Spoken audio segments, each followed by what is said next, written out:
good morning, good day, and good evening. I'm, as always, your host, Brody Robertson. We are back for another post-AvCon recording, and today we have are you developer, game director? Studio director. Studio director, okay. Studio director from Royal Reign Studios, the developers of Castle Cab, a crazy taxi-inspired party game that I honestly had a lot of fun with at AvCon. I thought it was really chaotic, and I decided to bring you on and talk about it. How about you introduce yourself and then introduce the game? We'll go from there. Yeah, well, you pretty much summed it up pretty well. Yeah, I'm Jacob, studio director at Royal Reign. We're making our game Castle Cab. And yeah, like you said, it's pretty much Simpsons Hit and Run inspired. A lot of wacky stuff, sort of free roam, multiplayer. It was just good fun. Yeah, there was always like I find like party games are one of those things where it's one of those things that's really easy to show off at a con, right? Like when you have a story game, when you have like a turn-based RPG, all of these might be great games, but a con setting may not necessarily be the best place to demonstrate it and get people to really engage with it, right? Like if you have a game where there's music and it's supposed to be like very atmospheric and all of these things, like a con setting is just really not gonna show the game in the best light. Yeah, we actually have like the sort of an opposite problem at times because we're so con ready, right? That when people want more, it's like, well, we can't really show it at the con. Like we've got a whole story mode in development, and we should be finished by the end of this month with that. But we can't really show that off at a con because, like you would have seen, we had like little kids running up and the people drop in and out, so we can go from 1 player to 4 player. So it's sort of hard to have that at a con. Right. So I do have the trailer playing right now. I do have a lot of audio listeners as well. So for anyone who's just listening, can you explain the general idea of the gameplay, like what you're actually doing, what you are, and how this sort of all plays out? So you in the game you play as an indestructible horse. We've made it indestructible just because it's fun. Who likes dying to things? There's a lot to it. We have different game modes and stuff, but there's a huge overarching story where you pretty much run your own little like taxi business. It's all medieval settings. But as you slowly help the villagers, you sort of grow notoriety. You get enlisted by I think they got some wizards that sort of ask for your help. So then you end up helping them to sort of then overthrow a kingdom because they want to ban magic, and of course the wizards don't like that. Without giving away too many spoilers, there's sort of consequences for doing that, and maybe the wizards aren't as good as they seem. So there's that huge narrative part. When it comes to gameplay, it's very like sort of free roam sandbox. You sort of do what you want. Everything's destructible, so you can make your own shortcuts basically.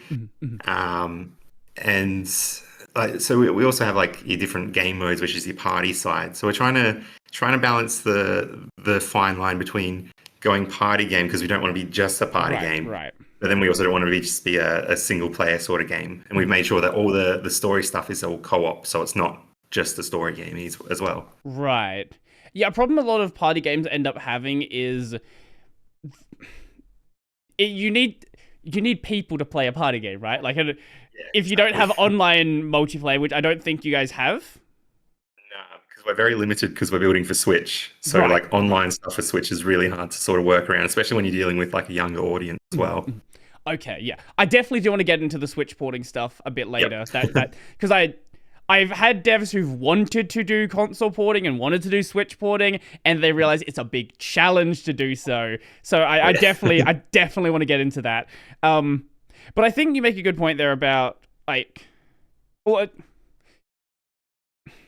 online's hard. Like even just without Switch, online is just hard to begin with. But the problem a lot of party games have is because you need people, and especially after the past couple of years, a lot of people don't meet up as much. it's starting to shift back, right? I've been seeing a lot of board game shops open, which is really cool. That wasn't a thing before. There's board game shops everywhere, like card games, all of this stuff. So people are actually like trying again, which is cool. I like that. But it's hard to get people together for a party game. So having some sort of ability to play the game without that, and you look at I look back at games that I really enjoyed as a kid, like the Need for Speed games, for example. There is a whole single player campaign, and you can just have that's really fun. But there's also that additional, hey, you want to like race your friends, you want to do this arcade stuff as well. Like that's also there. So there's both of those things you can like appeal to, and of course you can look at games like obviously games like Smash, right, where there is that whole like single player element. You can play against the CPUs, but then the main thing people are kind of there for is that like party, that like challenging your friends sort of thing.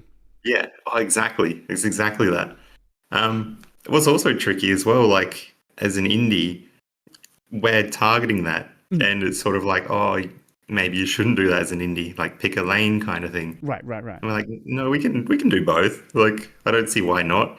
Simple, well, I say simple, but like a game, like Smash Bros. It's a fighting game. You got your single player stuff as well as your multiplayer stuff, like you said. So we're sort of trying to go for that same thing. So how many people are working on the game? At one point, it's tricky. So we have like contractors. Right. So like, the artists will sort of finish their pieces up and they're sort of done with it. Same with like the music and stuff. They'll just sort of do their piece and they're done. But I think in total there's maybe about like 10 people that sort of can work on the team. Okay. So, that's a surprisingly large team, actually. Like as like I've seen projects that have like one guy working on it and it's like really cool. I've seen projects where it's like I don't even know like how how they managed to like even get that many people together to work on something, especially when it's one thing when you're in when it's like an established studio that has like a big resume of games and it's like but having so there's 10 is that 10 core people or 10 people in total? 10 people in total. Right. So like I said, like contractors, like an artist might come in once a week and just work on one piece or something. What would you say is like the core? Yeah, the core team there. The core, it's probably 4 of us. Okay. Borderline, like there'd be 2 of us that are sort of like full time. The other 2 guys are like part time, sort of casual, and then everyone else is just contractor really. How long has it been a work in progress for? I think it's like a year and a half, going on to 2 years almost. Right. So it's a lot. But there's a lot of because we've play tested it like ridiculously. Like we've been to so many events and stuff. So it's like that constant sort of iteration, that constant polish. So there's a lot there. What cons have you taken it to? Sorry? What cons have you taken it to? Oh, okay. Big list. Okay. We got Sage, which is here in SA. Then you got AvCon, Supernova, Oz Comic Con, and that's local and interstate as well. We go to some funny ones. We got one coming up this weekend. Oh, sorry, next weekend. Science Alive, which is it's amazing for us, but it's not like a game related thing. It's more of like a it's like a science fair sort of deal. Yeah. Okay. Yeah. For us, we went last year. We're the only video game there, so we got no competition, and we're just swarmed by busloads of kids coming in every day. So like, it's perfect for us. That's interesting. They would even want to have a. I guess they do. I'm seeing their demo play out here, and I guess they've had some like sim racing stuff there in prior years. So I guess it it's still STEM related in a sense. Yeah. So that's interesting though, because it's not like a game focused thing. Yeah. What was the so I was going to say, what was the reason to go and do that? Was it just more eyes on the game? So playtesting. Yeah, fair enough. And there's a few other core things. So we use it to set milestones as well. So for every event we go to, it's a new build. We make sure all the bugs are fixed from the previous one. We got new stuff in it. Let's test it this time. So we get that sort of value out of it. And also because we've been to so many, we can go to one Mm. and like meet someone there. 3 events later, we'll have people come up and be like, "Oh yeah, I saw you at this thing. The game's changed so much since then." So it's that sort of just, I don't know, genuine sort of growth, which is good too. Right, right. So we're going through the list of cons.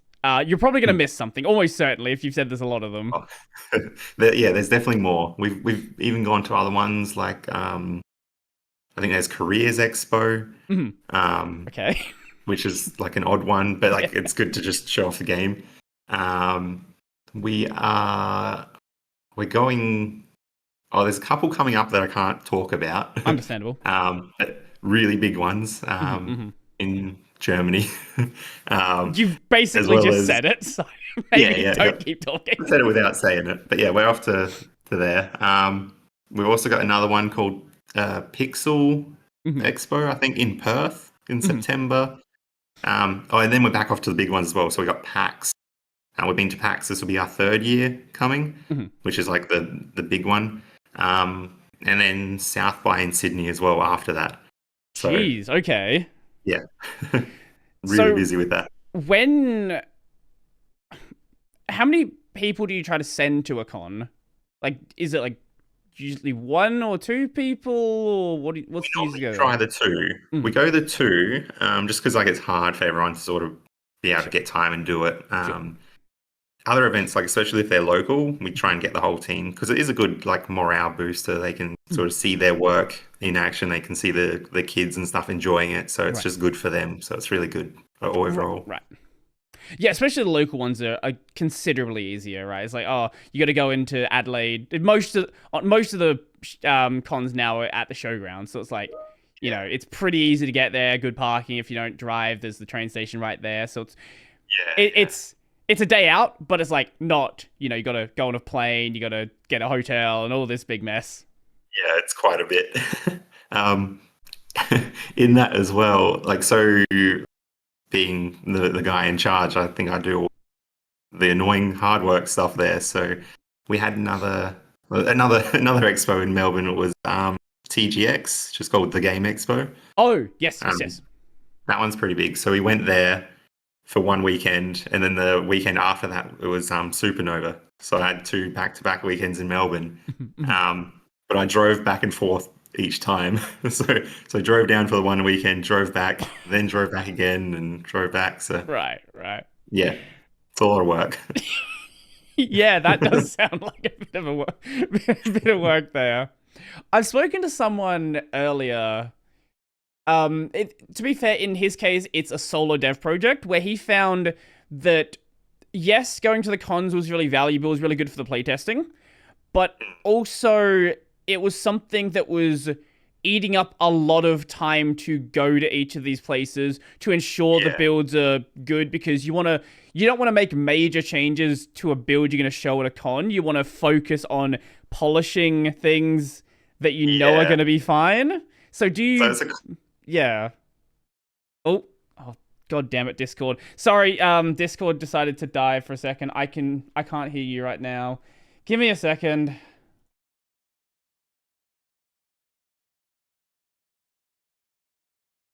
I need to stop using Discord for doing these calls. I really need to stop doing it. It I've had this consistent issue where I just disconnect from a call, but you can like still hear me when I'm in the call. It's really it's dumb. weird. But I can't hear you, so yeah. So you're saying about going to cons, interesting. Yeah. So yeah, a lot of indies sort of don't think it's worth their time. Mm, Um, but you have to have a game plan when you're doing it. right. So we're well prepared. We've been to so many, we know the whole drill. We can get up set up in 10 minutes. Whereas I've Mhm. seen other guys spend a whole day trying to set up, which I Right. just don't get. Right. um, but for us as well, like it's easy if you're not showing it off and you're not holding yourself accountable. It's easy to sort of not get enough work done. Mm. Um, so like by having that, setting it as a milestone and like forcing ourselves to have certain deadlines for things, it sort of just makes sure we're progressing properly. Right. So it's like we know we're going to show it off at this show. It's like we want to have a new build by then. We have to get it done by then. It's like it's a clear motivation point. It's a clear line in this. It's not like it's not full release or anything like that, but it's like a deadline we have to meet. Yeah, exactly. It just sets clear milestones. Mm-hmm. And then if people are going to events thinking that's going to help wish lists and stuff, it really doesn't help. Like that conversion rate's just sort of not there, which sort of sucks. But like, there's a lot of other things you can get out of going to cons and expos and stuff. Right. So we still go because, like I said, yeah, it's good for team morale, sets good milestones, amazing feedback. Like it's so much better to watch people who haven't played the game because you can actually watch and see what they do. Right. Yeah, there's just so much more value to it, which I think people don't take full advantage of. And then on top of that, you're networking as well. You can meet so many different people. You meet other local, going to different types of expos as well. Like I said, we're going off to Sites Alive. We can see different kinds of people that aren't like in this industry, but they might be adjacent. And you can find funding and stuff through there as well. Right, like the networking thing's a good, really interesting one, especially with like the local Adelaide people. Every time I find a new dev, I add them on Discord and I look at the mutual friends as like 15 mutual friends. Yeah. It's a good night. Yeah, it's a really like tight knit community here in Adelaide. It's really good. And because there's a few like they do once a month or something, we all catch up. So like. I remember going there early on and not knowing anyone, but now I go there, I know so many people and they all know me. Right. And then you're sort of doing well when people know you and you have no idea who they are. So it's something that's going well. Yep. Yeah, the thing with playtesting with new eyes, that's really important because, and it's not just like it's not just with game development, with general software development as well.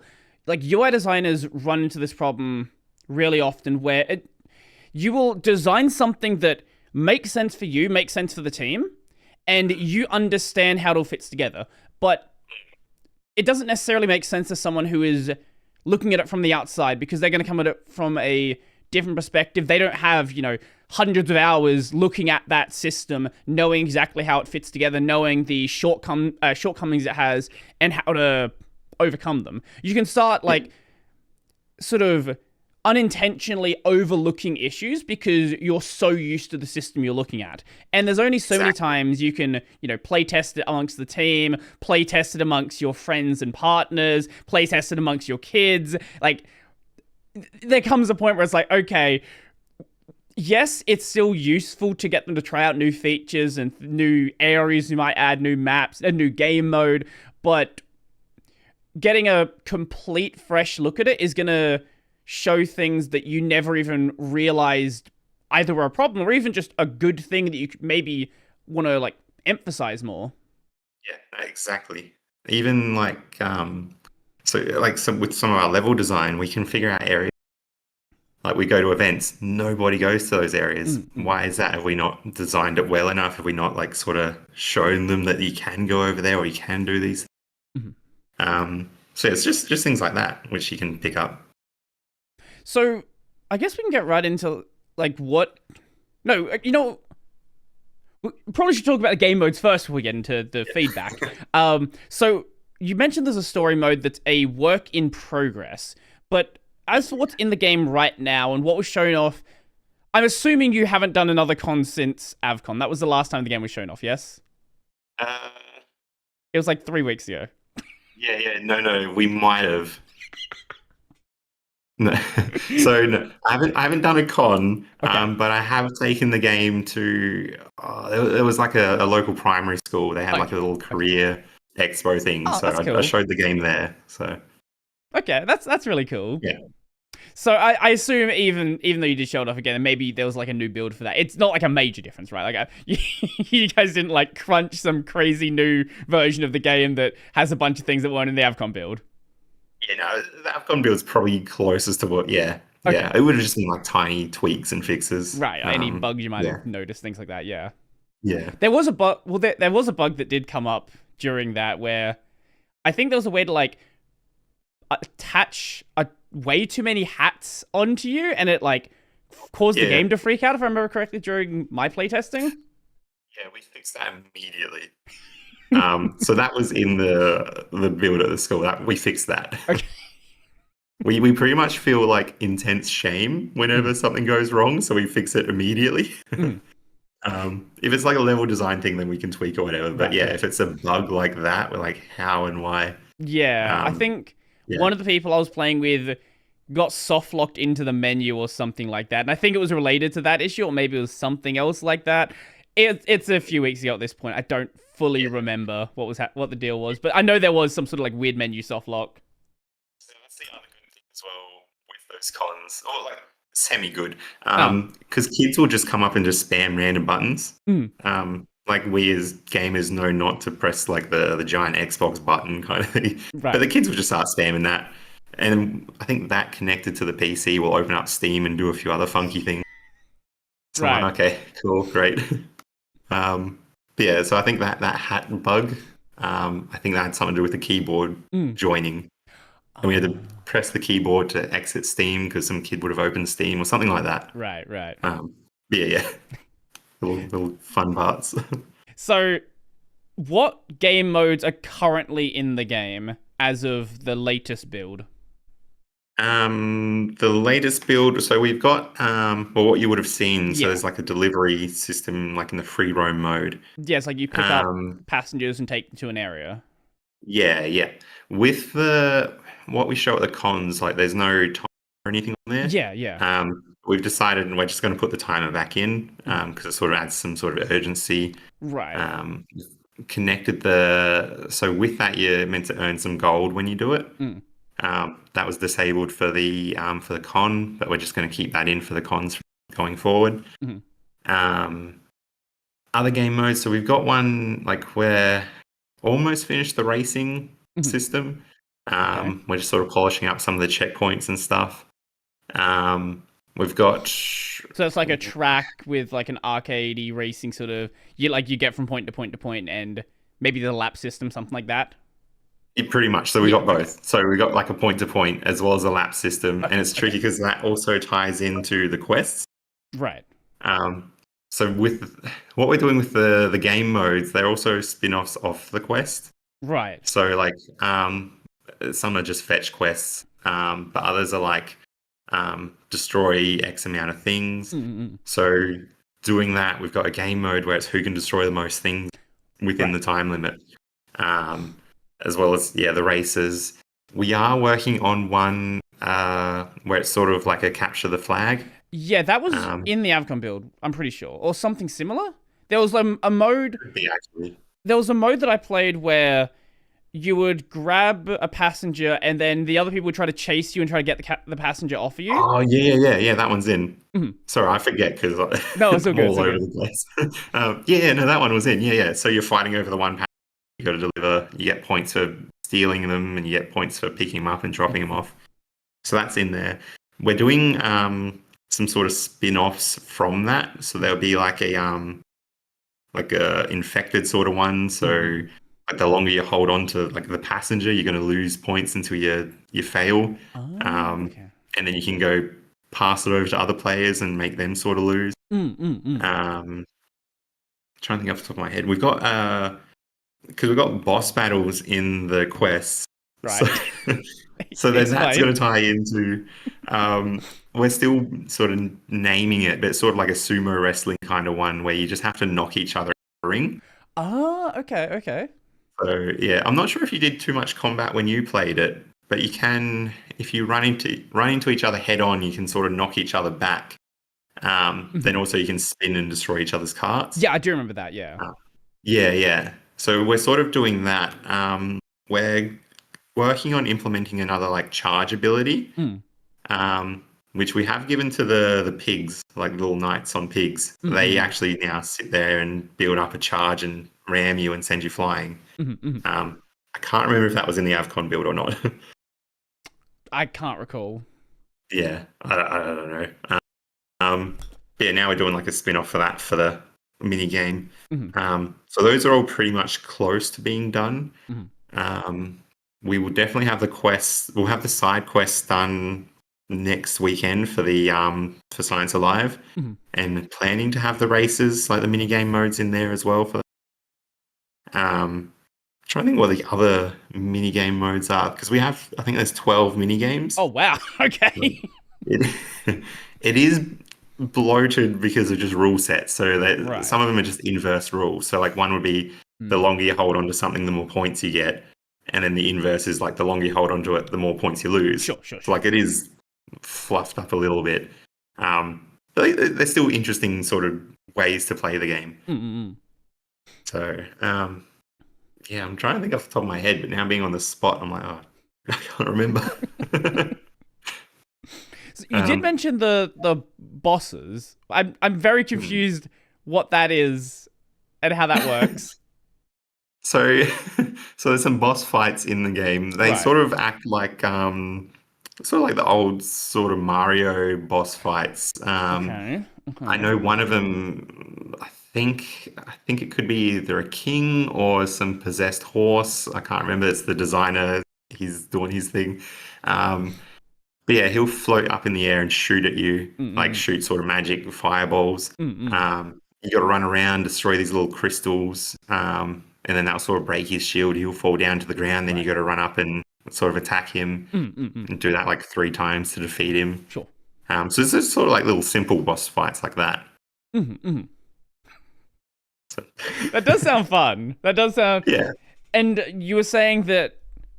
So all like the boss fights, those you can do with other people as well, or is that part of the yeah, story yeah. mode? So the whole story mode is meant to be like either like in a co-op sort of mode. Right. Right.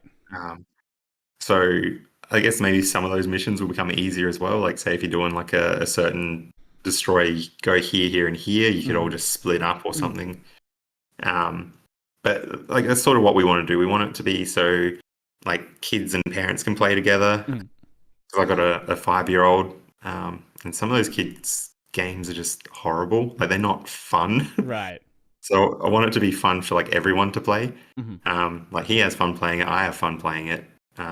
All the events we go to, we'll have like the kids would play, and like maybe the mum will stand back, and we're like, no, you have to come play too. Um, so then like they'll try it, and they have no idea how to play a game or what a controller is. But we've sort of made it simple enough and fun enough that they can get the hang of it really quick. Mm-hmm. Mm-hmm. Even we've had it where like maybe there's like a young couple and one of them doesn't know how to play games, and then suddenly they're playing with each other. It's good. So that's what we're aiming for. We want it to be a fun game that's simple as well. Mm-hmm. Mm-hmm. Yeah, I think obviously I've been playing games since I've what 6, something like that. I'm 27 Yeah. now, so it's kind of hard for me to think of how a game feels for somebody who is not someone who plays Mm, games a lot. Um, but at least from what I can see and from the way it played to me, it does. It's a very simple way. Like it's a mm, very simple control scheme. Like you're not worrying about a bunch of different things. You don't have like you could go and say, do we want to have like Mario Kart where you have a power up system where you have weapons as well. You could add something like that, but is that going to add too much complexity to it? Is that something like it would be cool? And I could imagine like, oh, we're gonna like attach rockets to the horse, things like that. But it's like, is that too much complexity at that point, right? yeah. So we are actually working on those as well, because we are thinking Okay. of doing like pickups and stuff, especially for some like the battle kind of modes. Yeah, yeah, yeah. Um, but like we're sort of umming and ahhing and like how are we going to do. But we actually do have like a full. Well, you might have seen the horse customization Ah, yes, stuff. yes, yes, yes. There's also like another one for that where it's actually all like your stats as well. So you can increase your speed, your destruction, your health, and all that stuff. Mm. But we learned early on when we would play test, like at expos and stuff, nobody would know where to go for that. Mm. So then we were forcing people to do it at the start of the game, and then that was way too much. Like people Right. hated that. Like people just wanted to skip through it. So now we're just trying to find that right balance of like how do we ease them into it, sort of Mhm. thing, Right. and keeping it simple. And I think something like Mario Kart actually does it pretty well, Mm. where I think like they've got all the stats and stuff, but they keep it simple, but it's Yeah. also fairly balanced no matter what. Like if you pick all the worst options, you can still play okay. Right, right, right. Um, Yeah, until you start playing in then like online lobbies where everyone is sweating in Mario Kart and they're picking meta oh, that's a whole characters. different Like, thing. Yeah. yeah. Yeah. Um, but we're also going for like I'm not sure, did you ever play like the first like Spyro trilogy or Yes. the yeah. I on the original games I only played the second one, but I have gone back and played the Reignited trilogy. Yeah, yeah. So the controls on there are actually very simple. Mm, It's like you got your fire breath and your charge basically, and like of your jump and stuff. mm, So we want to keep it as simple as that as well, mm, because mm. then it's like the controls are simple, but there's so much you can do with that. Right.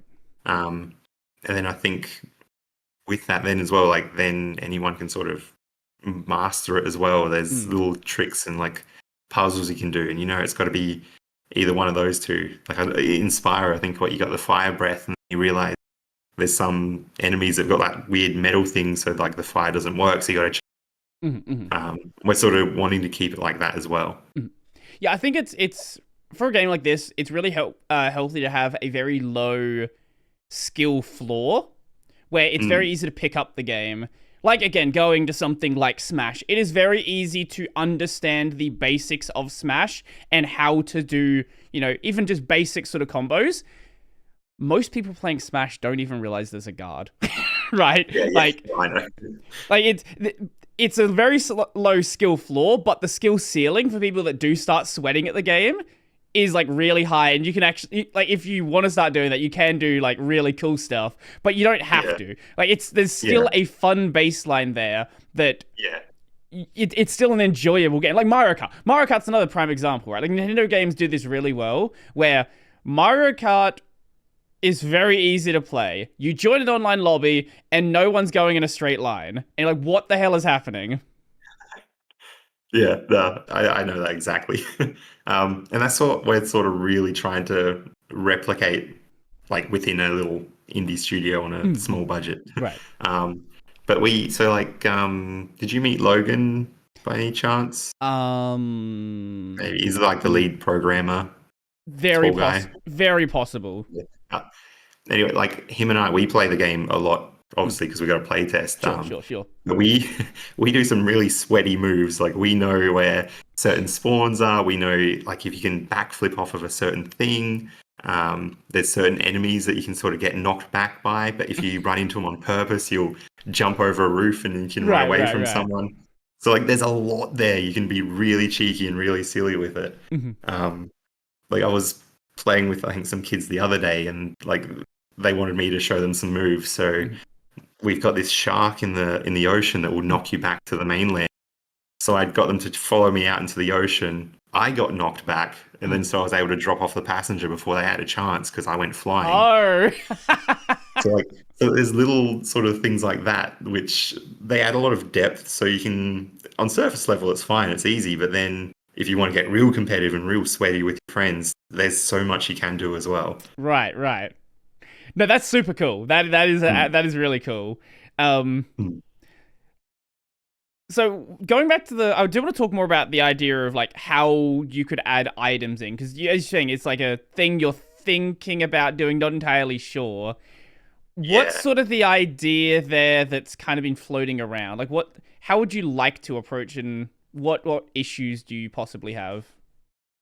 Because we want to add a little bit more. Because at the moment it could either just be like a spin to win, you just spin around and Yeah, destroy yeah. things. Like with the Quite with the capture the flag, that basically is what it is. You get behind someone, you use the catch up mechanic, which is good as a catch up mechanic that kind of needs to be there, and then you spin and then you get it, and then you just like zoom off and hopefully they don't catch up to you. Yeah, yeah. So we want to add a little bit more to that. Mm, But it's like, how do we do that? How do we balance it? Does someone then just camp all the spawn points for those items and get the right. best items? Do we force them? Like, can they hold on to the item, or do they have to use it immediately? Mhm. Those are like all the sort of questions we got to think about, and then also implement and playtest. Right. Um, Things as well, like maybe a shield or something. Mhm. maybe projectiles or something. As soon as we start adding all those things, oh, what about this case? What about this case? How does it work with like at these events? We always know there's like one annoying little kid with the other kid. How do we balance that out so the other kids still have fun? Right. So yeah, so the items are just tricky that we need to think of. Yeah. But we're thinking maybe like a shield or something, Mhm. or maybe you can have an item if you don't have a passenger or you don't have another objective or something. Mm. Maybe that will force them to have like only be a bit more smart with how they do things. Right. I think back on it's a bit darker of a tone, but have you ever played Jack X? It's a I know of it. okay. Yeah. Combat racing game on the PS2. From the Jack and Daxter series. It's really fun, and like being like, it's like a it's like a darker take on on Mario Kart, basically. Effectively is what it is. But being able to like completely change up how the match was going if you get a combo going or get a good set of items, like that's like really cool because someone can otherwise can kind of get really far ahead, like with the capture the flag. If you get too far ahead, there's not really, yes, there's a catch-up mechanism, but there's not really a good way to turn that around, especially if they know the map already. Yeah, there is. So with what we currently have, when the new like sport, like so, because I think the one you played was the passenger. The new passenger will spawn closer to whoever's got the lowest score. Right. But we don't say that, so like people might not know. And then it could also be tricky as well if you're all still close together. It would still spawn close to everyone. So that's where it's sort of tricky. Right. Yeah, it's sort of tricky. Like, how do we balance that kind of stuff? And I don't think it's like one easy solution. There's so many different little things and edge cases and stuff you got to consider. I think this is one of those cases where taking it to so many cons is so beneficial, because if you have an idea about, okay, let's just demo a couple of items. Let's say we have a shield, projectiles, boost, things like that. Let's just a basic set of items. You could have a simple test build, take it to a con. If it doesn't work, if people don't like the idea, like you're testing it so much at so many cons with so many different people that you can get feedback on that really quickly and see if you're going in the wrong direction or not. Exactly. That's the whole point of those cons. Yeah, I think we might try and work on those soon as well. Yeah, I think our biggest thing though is going to be these quests, because they enjoy like the small arcade part to it, and they will just sort of mark it off as a party game, and that's all there is. Right. So we really need to now show, wait, no, there's all this other stuff. Like, we're more the party game. The party stuff is just for cons to get someone in playing it quick. Right. So I do want to talk about this story mode that's a work in progress. I guess, where do we begin with it? What do we say on the story mode? Well, like a few things. So, the point of having a story mode is just to add more value. Party games can be pretty much like their lifespan's really short sometimes. Like, because as you said, you need other people to play. Yeah, and you'll pull it out at like a party once a year, maybe. Yeah, and on like couch co-op on Steam is basically dead. Like we wouldn't have anything. So this adds a little bit more value. But then also we're thinking like some families just have the one child now as well, if any. So like it would be hard for them to play a party game by themselves. So it just adds more value. It's a little bit more in-depth stuff. Maybe it builds a bit more of a following or something there. Got some interesting characters. I'm not sure. You might have seen some of the artwork. We got some of those wizards and a bunch of different chickens and stuff. Folder you sent me? Yeah, there'd be like cutouts and stuff, like all on the splash screen and whatnot. Let's see. The cab? Okay, no. Oh, yeah, okay, here, this works. Cool. Yep, okay. So yeah. Just adding those things sort of adds a little bit more value. So, like, if people do like the game, then there's just more for them to like. Rather than just showing them, okay, that's all there is. There's more to it. So, what is the, I guess, what is the direction you want to take with the story mode? I assume you want to sort of the way that I would look at this is like a real weird and wacky story. Like you that doesn't really take itself that seriously. Like that's the way that I would personally want to approach that. But I don't Yeah, know pretty what much. thought you have Like, here. yeah, that's exactly what we're doing. So, like, the people are talking to a horse that doesn't talk; it just stares at them, and they have Uh-huh. full conversations with it. Like, Mhm, mhm. it's stupid. Um, like you would have said, we've got a fart button. Like, it's a Right. silly game. Mhm, mhm. um, and with that, then it just sort of goes just to the ridiculous. Like, why would a horse overthrow a kingdom? Right, right. Um, like, like that's sort of the direction. It's just sort of this ridiculous, larger than life kind of absurdist kind of stuff. Let's see. Just, I, I do want to give you an idea, just because I think it would be funny if you do want to have some fun with just a something you could do right at the end with him overthrowing the kingdom. There's a picture from FF15 of Noctis sitting in the throne. I think some sort of picture of the horse on a throne would be very amusing. Yeah, there is. So there's a whole throne room that we've actually already done. Mm-hmm, mm-hmm, Um, that's like one of the arenas that we have as well. mm-hmm, mm-hmm. um, as well as I think one of the awards that you get for winning is like an actual proper crown. So yeah, Right, yeah, we got something like that in mind. right, right. So yeah, expect that. Expect something's just so stupid. Mm-hmm, mm-hmm, mm-hmm.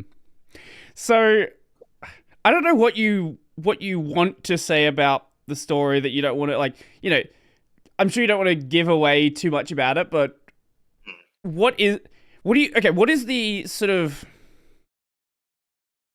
I guess what objectives are you achieving through the story? Is it going to be like miniature versions of the party game mode where you're competing against the CPU? Like what is It's so it's a hybrid. mm, Think more. Did you ever play Simpsons Hit and Run yes, by any chance? Yeah. absolutely. So yeah, like that. There's some little side missions which are just silly collectibles, and you Mhm, interact with the people and stuff. And then you got your core storyline. mhm, Um, we have, I know for some of the side missions, we got these horse cult. They're just little robe guys with horse masks. mm, mm, mm. They'll give you different missions that sort of then help upgrade your horse and your stats and stuff like that. Right, right. And also get rid of your wanted level. Wanted Um, level, okay. yeah, yeah. So that we have, it's not a wanted level; it's a dishonor Right, system, right, I right. guess. It's similar to like the GTA one. Sure, You got your sure. 5 stars. The more stars you get, the more pigs that come after you. Right, right. Um, we can pretend that we're doing some social commentary on knights, cops, pigs, Mhm, whatever. mhm, mhm. Um, then I think when you get to 5 star, yeah, this giant boar comes at you as Uh-huh. well. So it just sort of Right, so increases. that's the tank. Yeah, yeah. Yeah, yeah, it's a tank basically, big tanky boar. um, yeah, I think part of the story as well, you sort of discover why the horse is indestructible, why is the Right. horse sentient. Um, that sort of just plays into the deep lore with the but we keep it very surface level where it's just so absurd and stupid So that you cut you out a just couple sort of times roll with it. there. Can you Oh, yeah, might be can you? Discord noise cancellation that's cutting you out there. Oh, okay. All good now? Yeah, yeah. Can you just repeat Oh, what you're saying there? It was uh, oh, sorry, I was just rambling. no, no. um, yeah, no, so you, uh, where was I at?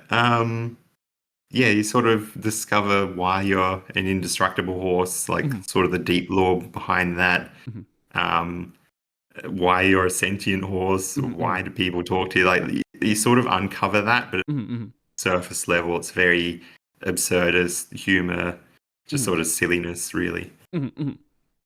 Is this the first game the team has done? First major one. Okay. We've done lots of small stuff. We've got some mobile games. Right. We've got one called Doo Doo Dodgers, which Okay. Right. sort of Right. why we're so immature, I guess. Mhm. Mhm. It's just an infant. It was a game jam. It was mocking those sort of ads that you see on YouTube. Oh Um, my god, yeah, okay. yeah, Yeah, no, it literally is one of those fake yeah. ad games. It is like surprisingly fun though. Hmm You're just a hmm little poo in the sewer, like so you can see where our humor is at. We got really 5-year-old humor, I guess. hmm Um, we've got another one called Flamingo. Um, that's going to be horrible to look up. um, but that you just play as a little fireball and you just grow bigger and bigger as hmm you destroy more things.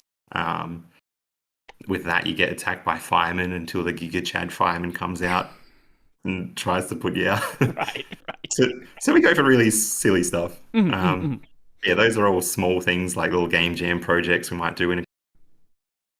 Yeah, this is like the big one that we're working on. hmm That's really cool. Like I like yes, it's dumb fun, but I appreciate the fact that you're just like it's a fun game, right? Like it's not trying to be serious, and there's absolutely a place for more games that are just trying to just be a good time, right?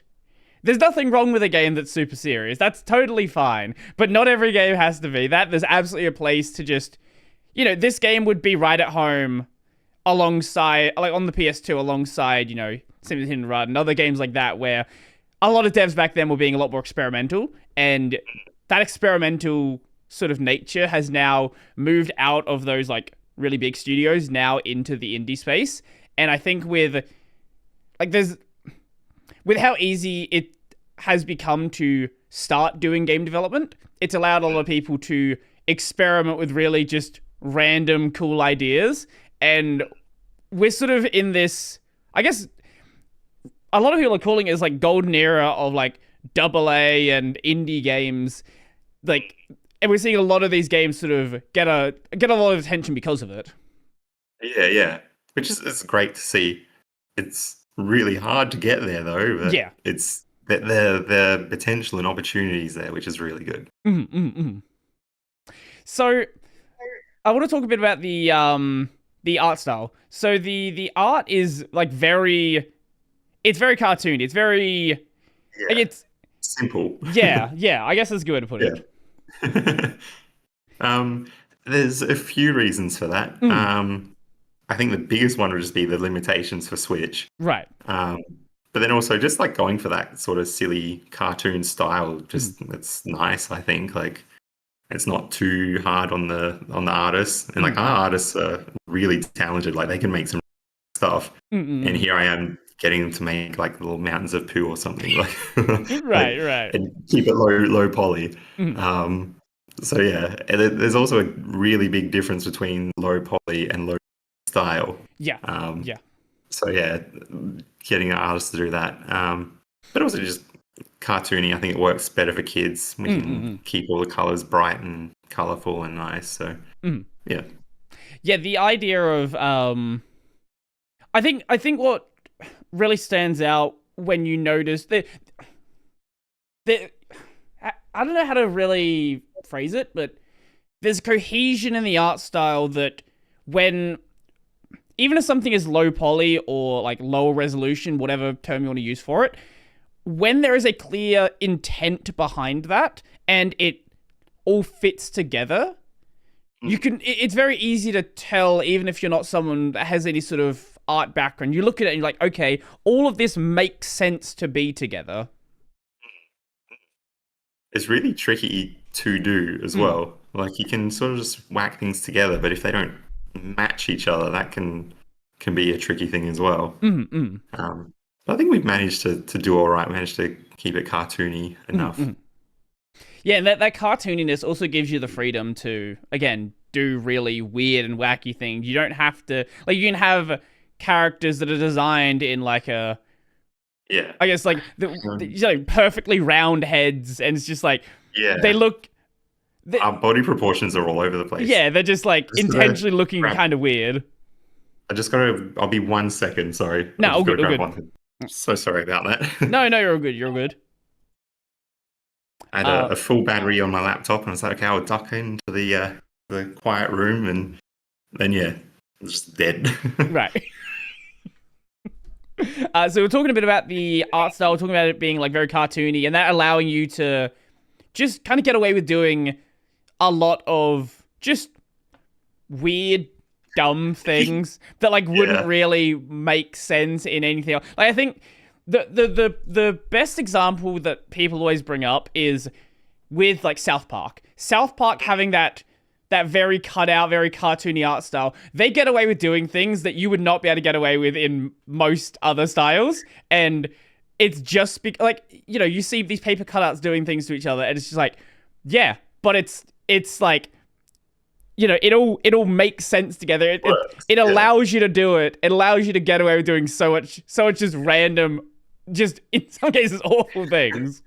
So we sort of do some of that actually in the game. So I'm not sure if you killed any of those pigs, but when you do, they explode into bacon bits. I don't think I noticed that. Oh, yeah. Well, so we've got, yeah, you kill them, they explode into like a big explosion of bacon bits. Other things like the cow, when you knock them over, they sort of milk themselves and just shoot little bits of milk. Right. And then when you do kill them, they explode into like a big puddle of milk. So yeah, that'd probably be a bit graphic if it was in a realistic art style, but in the cartoon one, it's fine. Right. Knowing that's there, it gives me I can kind of imagine how dumb the story's gonna get then if that's sort of the approach you're already taking with those little things. Oh yeah, yeah. And that's the other thing we're trying to do as well is add detail to those little things. Because I remember being a little kid, I wouldn't actually play some of the games. I would just run around in the level. Like I remember playing Spyro, and I might not do some of the missions. I would just running around, frolicking sort of thing, and just jumping in the water. Yeah. And then like watching my own kid play, like he might just do stuff like that as well, where he doesn't want to do the story or the mission. Like I think we're playing Lego Marvel or something, and he didn't want to do the mission. He just wanted to fly around the city. Right. So like we've got that in our game. They can just sort of run around and do what they want. Yeah, I guess that does make sense. I think the first game I actually played was a Spyro game. Now I think about it, I think it was Spyro Into the Dragonfly, which is not a good game. It's it's very buggy. Like it like I don't even remember how bad the game was, but looking back on videos of people talking about it, the game was horribly buggy. There were so like just basic things would break it. But even so, it was really cool to just be able to like glide around the map, and like one of the first areas there's like a bunch of rice fields and there's water there, and you can like go through the water, and it's just like, you know, when you're really young, a lot of sort of simple things will keep you entertained just because you don't really have that many experiences, right? Like once you've played games for 21 years, right? Like it's a bit harder for water to keep you engaged. Like the first time I saw a UE5 tech demo, and it was someone walking through the snow, and it was like realistic snow paths. Like, wow, that's cool. And then I see 10 other games do it. I was like, okay, yeah, I don't care anymore. Yeah. Maybe it's just that wonder, that first experience that we don't have now that we're older. I still think there are games that can absolutely like grab your attention, but I think the difference is there's so many games now, so it's hard to find those gems. Yeah. But there's still games that are absolutely incredible. Like I finished Expedition 33 not that long ago, and that game, like that, it's the first RPG that really got my attention since I played like Persona 5 or when I played Final Fantasy X for the first time, right? Like there are still games out there that are absolutely incredible, but isn't it like 30 games that are uploaded to Steam a day or some crazy number like that? It's ridiculous how much there is. I'm sure a lot of it is just like shovelware, but still, like there's so much out there. Like even my own like Steam libraries and stuff, I haven't completed half of it. I used to be the kind of person who would buy games during Steam sales just to buy games. I was like, I'll play this at some point. I was like, I don't know what percentage of my Steam library I haven't even downloaded ever. Mine's the same. So Yeah, that's why we have more of a focus on our console builds because Mm-hmm, yeah, Steam's not gonna do it for us, I reckon. mm-hmm. So I do want to talk a bit about the So is it just Switch or other consoles? So it's all the other consoles, Mm. but Switch, like being the most limiting on hardware. If we get it working on Switch, we get it working. Right. Um, so in some of our earlier test builds, we were having some trouble with the Switch, but we got the game running better on my mobile phone than like that's how tricky it is to work with. Uh-huh.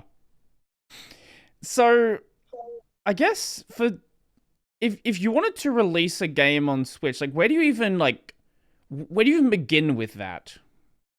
Oh, so there's lots of back and forth, I think, with Nintendo. Mm, We had a pretty smooth application process, I guess. mm, Um, but it is just back and forth. Like you submit your application, they'll review it, mm. then like they'll ask you to send some more stuff, and then they'll review that. Then you sign some things and back and forth.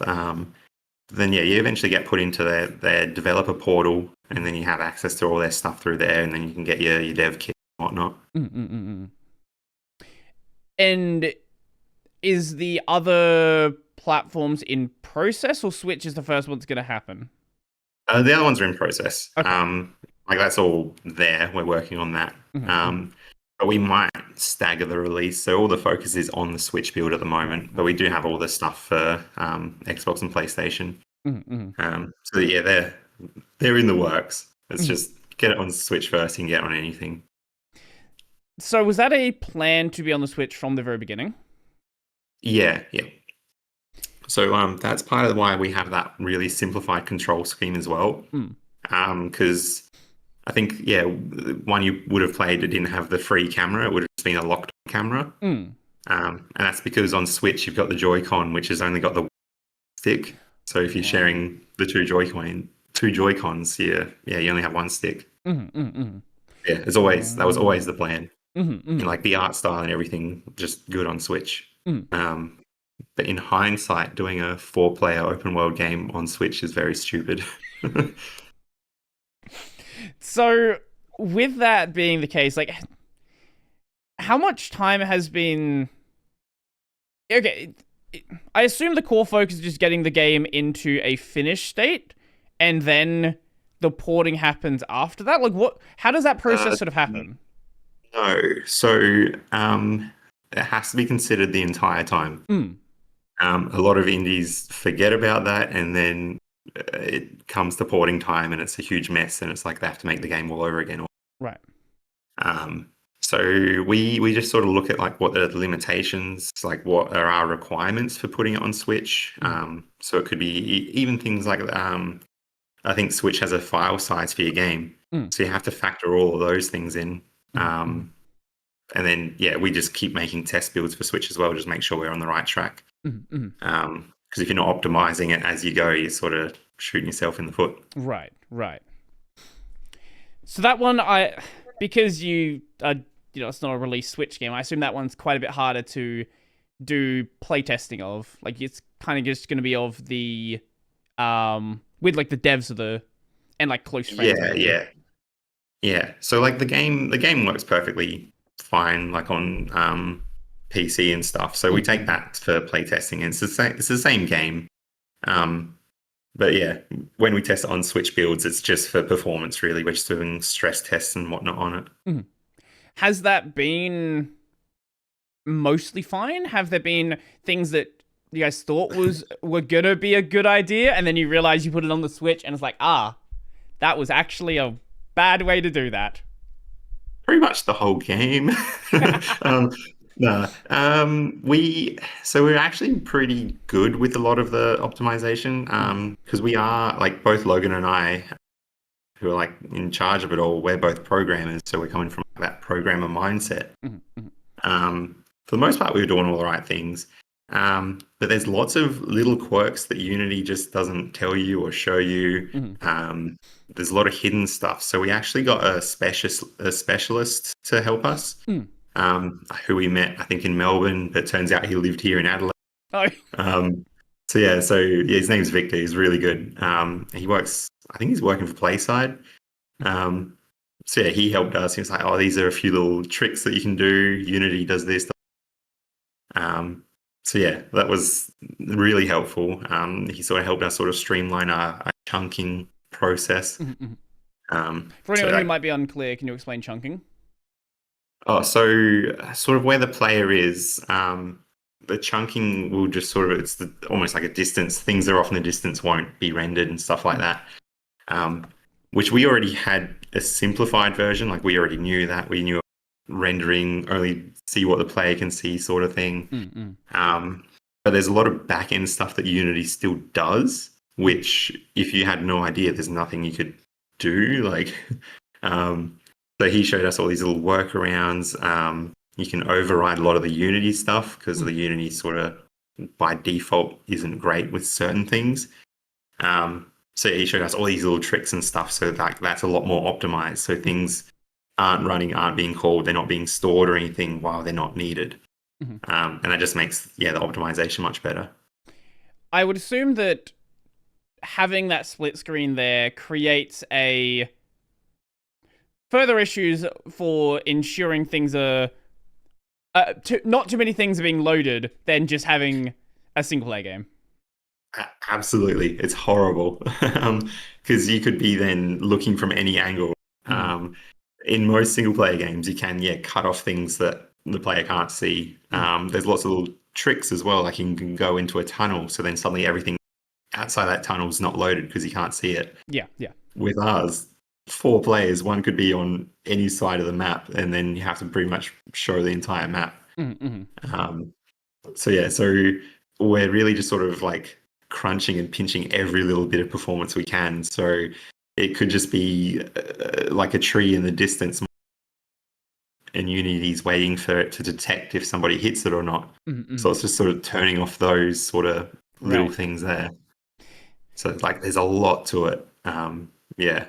You mentioned game tricks. It was kind of a running joke when the PS5 first came out that every game from a AAA studio had some sort of like small crevice that you would climb through, and that's just they're like, oh, the PS5 loads everything seamlessly. Like, no, that's a load screen.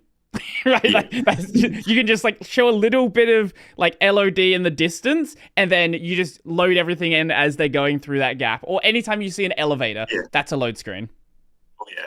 I think it was it like Tony Hawk? Tony Hawk's American Wasteland or something. And this huge advertising campaign that was like the first game without loading screen. And you would just go down an alleyway where everything was like blocked off, and that's the loading screen. Yeah. Or you'd get into a car and it would drive you to your location. Like it was a loading screen. And there's nothing wrong with doing that, right? Like it's much better to have that than I remember. Oh god, I played Skyrim on the PS3. Oh my god, that is one of the worst ways to play that game. It's so hard, yeah, because it had, I think, it had a 5400 RPM hard drive out of the box. Even with an SSD, the game didn't load fast though. So I think sometimes you would see 2-minute load screens. Oh, and their stuff like wasn't well optimized in some parts as well. So like, it's been an interesting journey, like doing this optimized stuff. So we're actually trying to push and like pivot to offering it as a service to other studios. So we've got a few like local studios that we're doing that for, as well as a couple in Melbourne. We've just done a few builds of their Switch game, or a few Switch builds of their game, and given them a report on what needs to be fixed and stuff. Okay, that's cool. Yeah. I guess it does, like, once you have that experience, I guess you can use it for something else, right? Like, you don't just have to use it on your own game. Yeah, exactly.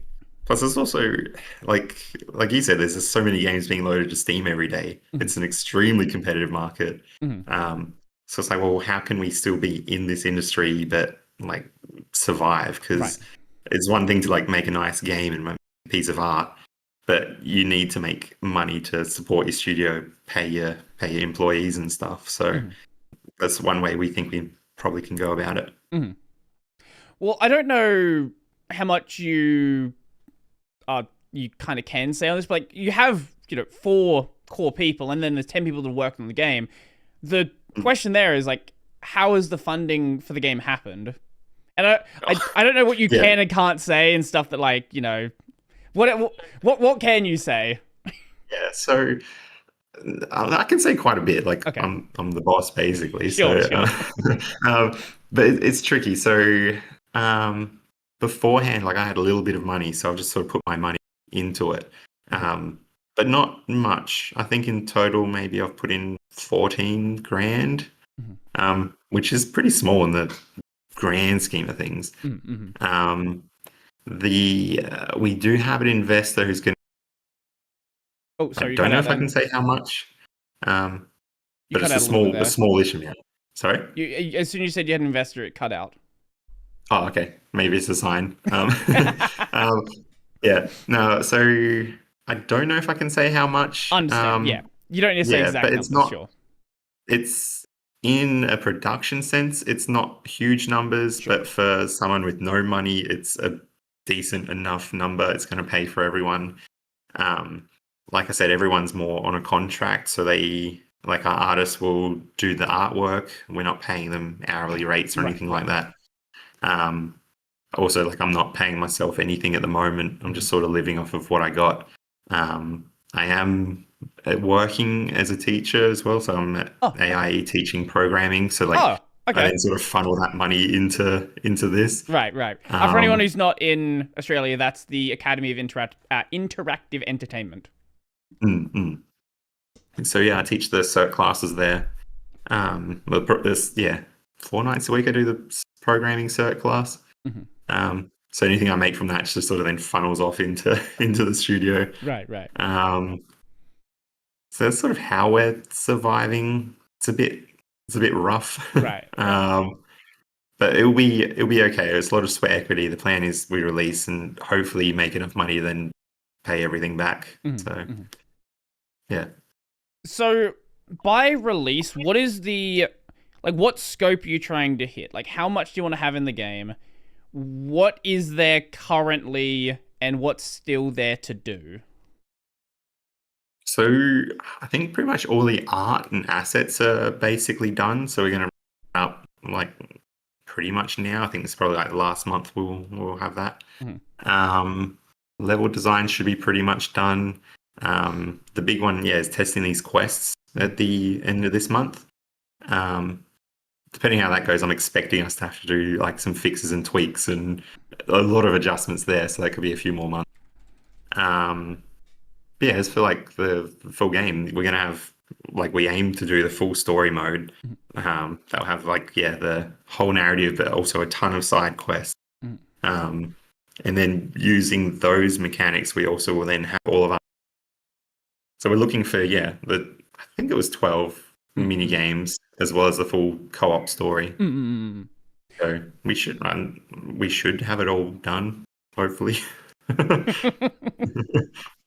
What would these you mentioned the quest a couple of times. I don't know if you talked about that and I'm just forgetting, but what would the quest entail? So you got your different ones. Your side missions. So one would be for there's like a whole bunch of different ones. Discord, man, I hate Discord so much. You cut out immediately as you're going to say what the quest was. So there's a side one. Well, one of the side ones is with the cultists, little guys with robes and horse masks. Each sort of quest you do for them will unlock your upgrades for your horse and cart. There's other just like little quirky ones. So I think there's 2 farmers who arrive. One's got an apple farm, one's got a pear farm. So you just keep destroying each one, and they think it's the other farmer and not you. So it's just silly little missions like that, really. With the demo at AvCon, there was like a lot of cosmetics available. I assume those are all of those going to just be available, or those be things you unlock as you play throughout the game? Unlock as you play through the game. Okay. There is a few more which I don't think we had shown at AvCon. It's pretty much you unlock them from doing certain achievements or certain quests and stuff. There's also some different because there was a lot of cosmetics. Right. Yeah. I assume that I would assume that for the sake of testing, you had them enabled rather than just those Yeah, yeah, always being there. yeah. That's what we're doing. Like, because it's more fun. Like, Sure. who wants to try and unlock stuff in an event? Right. Stuff. Yeah, there's a few other things, but like on that, yeah, you got your horse, and that's got your different colors, your patterns. Mhm. So there's like a few different things there. We've also got like different shiny colors and like I think you finish the game, you get your gold skin, so you can just play as a gold horse. Mhm. You had your cart as well as the wheels, so you can change all of them, and then you can change all the colors on them. Mhm. So like, yeah, there's a lot to unlock and to do, sort of thing. Mhm. I remember I don't remember who said it, but in the mode that was being shown at AvCon, most of the time it was just running the free roam mode. And some was saying Yeah. there was a bunch of objectives in that mode that, because it'd been running throughout the day, people had just been doing those. Or like achievements or Yeah, something. yeah. What is there to actually do in that free roam mode besides just free roam? So yeah, you have all those achievements. Mm. There's a lot of different ones. So there's like destroy X amount of thing, Mm. finding certain locations, like finding unique NPCs, Mm. collecting. I think there's like some different like golden apples and the golden carrots and stuff. I think there's other ones for like how far you travel. There's a whole bunch of different things to do. Mm. Um, and then I think they're also like in different tiers as well. So it could be like smash your first gravestone, Mm. smash your 100th one or something. Like Right. there's like heaps of stuff like that. Um, Also, like in the proper game, you can earn gold Mm. by doing those sort of side missions and side quests, Mm. and then use that gold to unlock your different cosmetics and stuff like that. Mm. Right, so it'd be like, there's like a gold shop, and you can just buy whatever neat things that you want to buy. Yeah, yeah. We're toying with the idea. So there's different areas which are sort of, I know, gated off. Right. In the Avcon demo, like it was just completely open. We're toying with the idea of having them locked, and you got to sort of pay the guard or something, Mhm. which you could probably do in the free roam mode as you earn enough money and whatnot. So Now that adds an issue, because there's a Mm. lot of ways to jump around. Yeah, we well aware of that, and we're sort of like, well, maybe who cares if they're creative? Let them be creative. Let them get in. Let them break it. Let them jump over things. If you wanted to Yeah. do something, if you wanted to actually make that part of the game, in the GTA games, when you go to one of the older ones, especially when you go to one of the islands you're not supposed to go to yet, they immediately give you maxed out wanted level. So you could Yeah. have some sort of interaction there if you do avoid the guard to get in there. Yeah. We were thinking of doing something like that. We do have like part of the missions that is a thing where like you just get your 5-star wanted level and they all come at you. Mm-mm. So we were considering something like that. There's a whole bunch of other tricks as well we could do. There could also be other things. So I'm not sure if you saw any of the portals around in the game. I don't Maybe recall. not. Yeah. There's portals in the game. Sure. Okay. We could always just have them sort of disabled, and once you do a certain thing, maybe you enable it that way. So, but the portals just act as shortcuts, really. Right. So you mentioned the map, the world. You mentioned you've had issues with people not going into certain areas and trying to address that. How big is the map itself? Is there multiple maps? Like the map we played at AvCon, is that the only one, or is there other ones? So that's the only one. We had like plans and ideas for doing more, but then that's sort of just the scope would just get bigger and bigger. So we're like, we'll just keep it to the one map. Mm. The one map itself actually isn't that big. We've just made it feel really big. Right. We took inspiration from stuff like Spyro and Simpsons Hit and Run. There's like a big plateau and a few mountain stuff in the way, so it sort of forces you to go around. Right. So it makes it feel bigger than what it is. Right. And there's the ocean between two of them as well.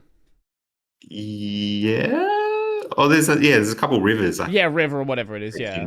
Yeah. So it sort of makes it feel bigger as well. And then we've also done, I think in one of the areas like the graveyard and swamp area, we changed the lighting as you enter that area. So it Mm-hmm. becomes very distinct. Mm. And then it just feels like you're going into, well, you are going into a different area, but like Mm. it makes the map feel bigger because there's so many different things going on in the map. Right, Um, right. Even I think one of the areas like we've put only sort of like palm trees and they're not anywhere. Discord did the. Oh my god, we're having so much Discord problems today. Give me a second. I'll join the call back again. Oh my god. Why?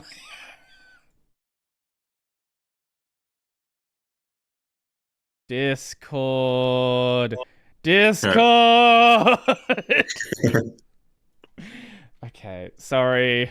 That's all good. I really need to do something about this. It's actually gotten really bad now. Um yes, so swamp, changing lighting, going to areas, Mm. palm trees. Palm trees are the last thing you said. Yeah, yeah. So making each little area seem like a lot more distinct from the other areas Mm. also makes the game like the map feel bigger because you Mm. feel like you're going to all these different areas. Right, right. But I can't remember the actual measurements, but the island itself is actually really small, Mhm. and like you can cross the whole map really quickly in like I think less than 30 seconds or something. Okay. Right. Yeah, Sure. It definitely didn't feel like that. yeah, I know that's a good thing because like we were trying to make it feel bigger than what it actually is. Mhm. But yeah, it's actually not that big. Now I we're hoping with that as well, then people can sort of remember the map and they can remember, oh, this area. Sort of like when you play right. GTA, you remember certain roads and certain places. Mm-hmm. Right. Okay. Yeah, that does make a lot of sense. I I also think what helps is some of the areas are quite dense, like the town settlement area. Like it's very easy to get, especially like playing for the first time, it's very easy to get sort of lost within that area and kind of like go in a circle within there, which I guess does kind of also make it feel a bit bigger as well. Yeah, that's perfect. That's good feedback because yeah, that's exactly what we're trying to do. Mm-mm. And just by like yeah, the way we have certain things like yeah, with that plateaued area, it sort of breaks up some of the towns. Mm-mm. Um, and even like the distinct, so you got your farmlands and you got your I think there was that sunflower field, and then you got your Mm-mm. big built-in town. Yeah, it works. People sort of get lost. We got roads that sort of loop back on themselves, so people can think it's bigger than what it actually is. Mm. Yeah, there is there is the mini map. So if you look at that, you know can navigate your way out of there. But you know, especially when you get into some of the chaotic segments and you haven't really played that much, it obviously once people get experience with the game, right? As you're saying, people will start to learn paths and layouts and things like that. But you're never gonna get away Yeah, from that, right? Like people always yeah, learn the game, but that's a good thing, right?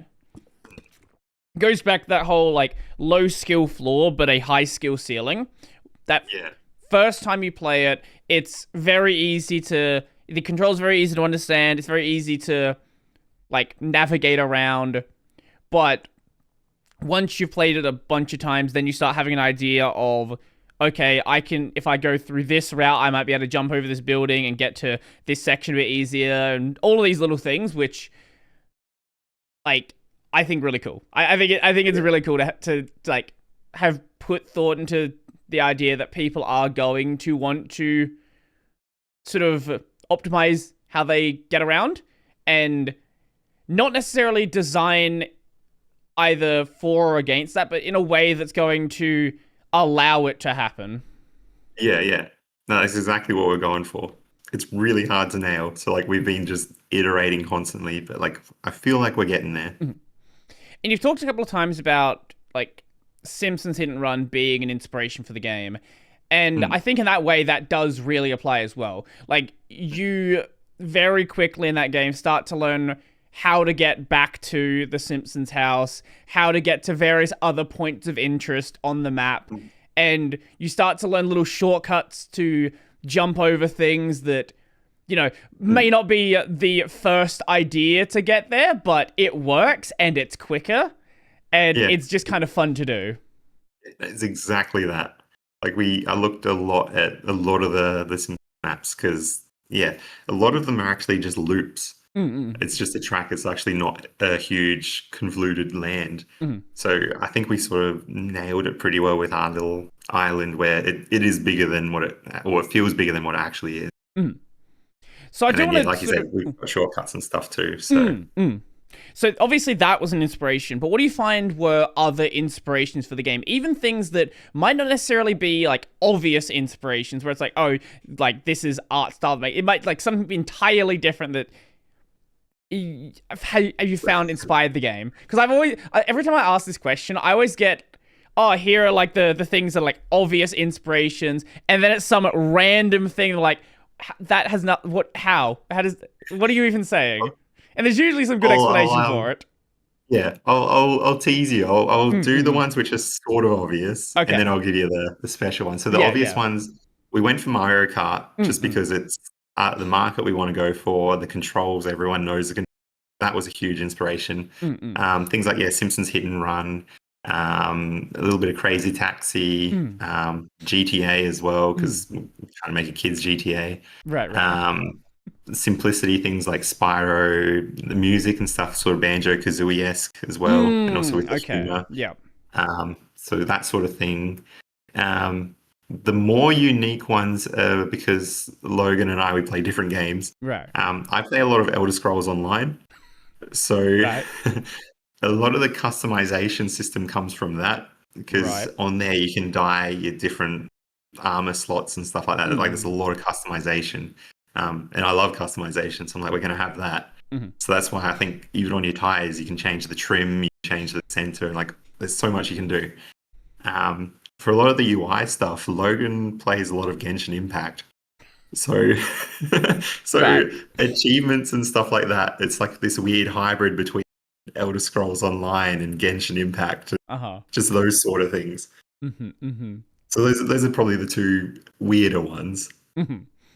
Yeah, I've not played Elder Scrolls Online myself. I did used to play a lot of RuneScape.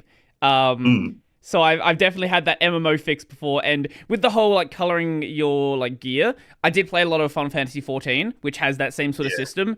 And in the latest expansion, they introduced a way to apply two dyes to your gear, so you can have more customization. It's nowhere near as much customization as some games out there, but it's yeah. something that they very much appreciate. And yeah, Genshin. We're not doing. No, I'm not. I'm not going to play another gacha game. I've done that too many times in my life. Yeah, no, I haven't even played it. He's the one that does it, and if I need anything, I'll ask him.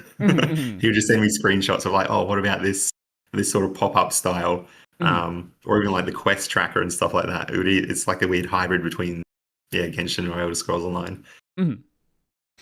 Maybe this is a bit of a tougher question, but Mm. hopefully not. Why is this the kind of game that you wanted to do? It's it's a mix. Mm, So it started off, I think, yeah, it was like a student project thing. mm. Um, and I At made the whole AIE at university? yeah, Or? Yeah. Okay. yeah. So I made a demo just in 2 days and whacked it together, Mhm. and like it was actually okay. It was fun. Um, but then yeah, later on I just sort of expanded on it, and I just wanted a fun game. Mm. Like I said, I played with my son. I went to play the Bluey game. I didn't know that It's existed, but it doesn't horrible. make It's sense. It makes sense why the yeah, Bluey game. Let's see. it's a horrible, horrible Bluey. game. Um, Um, so I was like, Genshin. I want to play a fun game. Mm, Um, and like, there's still lots of fun games out there, but it wasn't the one that was sort of scratching the itch I had. mm. I was like, we'll just make it instead. Make it funny, make it silly. I'm trying Do to the kids find. GTA thing. I'm trying. Oh, here we go. I was trying to find the game. Most of it seems to just be a Bluey episode. It's like we have it's like Bluey episode and then like a minute of gameplay and then go back to the Bluey episode. Mm. Because I guess for kids that are really obsessed with Bluey, I guess it's probably something that like yeah, I get it, right? Yeah, but a lot of other kids games as well, like even like kids mobiles games and stuff, like they're Oh whole they're horrible. They're just terrible games. yeah, yeah. And kids aren't stupid. Mm, Like they just haven't learned certain things yet. Mhm. But I remember being like tiny, like yeah, 5 or even younger, playing games. Like you learn, you have fun with it, Yeah, and as yeah. soon as you sort of treat the kids like they're stupid, then you sort of lose that sort of Mhm. fun to it. Mhm. Yeah, like I think the first game that I played where it genuinely had some level of complexity to it is Underground 2.